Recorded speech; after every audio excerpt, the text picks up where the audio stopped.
won many awards. GSMA is one of them. And something which I was telling about is the brand, benefit brand concept is something which we are promoting. We are asking all the producer organizations to please come on board with us.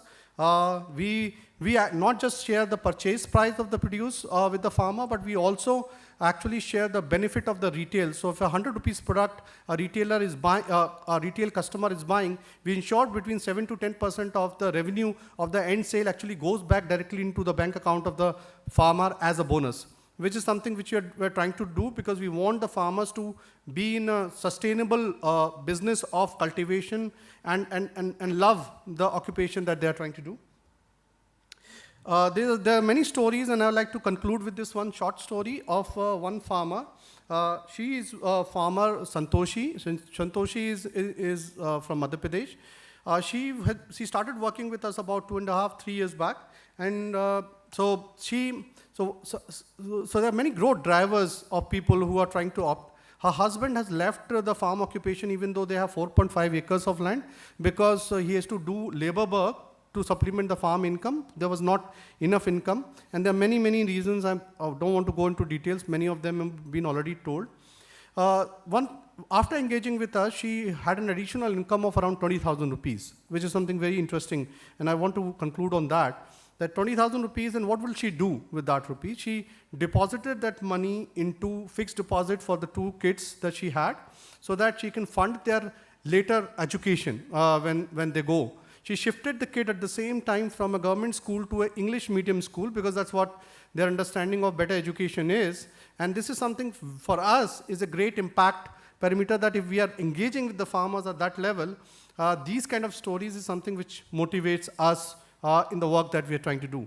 And we believe that it is possible to work, and there's a larger problem that we are trying to solve, and somehow there is a problem of policy level at the government. Definitely there is, because if you look into overall perspective of the sector, then we know all that more than 200 million farmers are there, around 200 million farmers are there.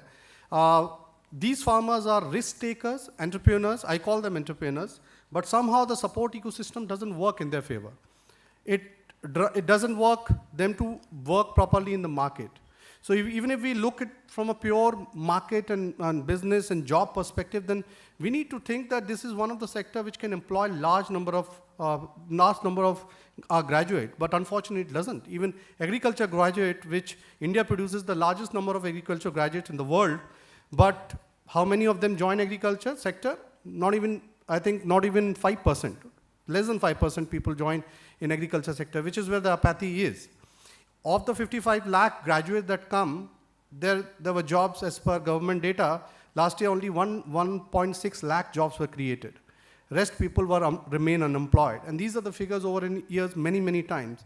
So what I believe is that if a message that I like to give to the industry body and government and many of you, there's a potential to create business opportunities within the supply chain of agriculture from middle level value addition, which is required a lot, farm machinery, many, many jobs where aggregation models can work. And this is something as an opportunity with both CII as the government should look into.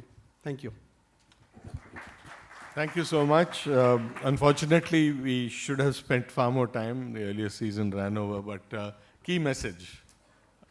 Very, very short of what you might call human power to run this revolution. India's software capability, we recognize the world over, it wouldn't have happened if companies like NIIT didn't create the foot soldiers of that revolution.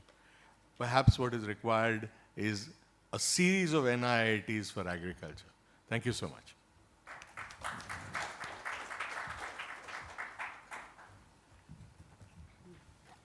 So that was a great session, and thank you, respected speakers.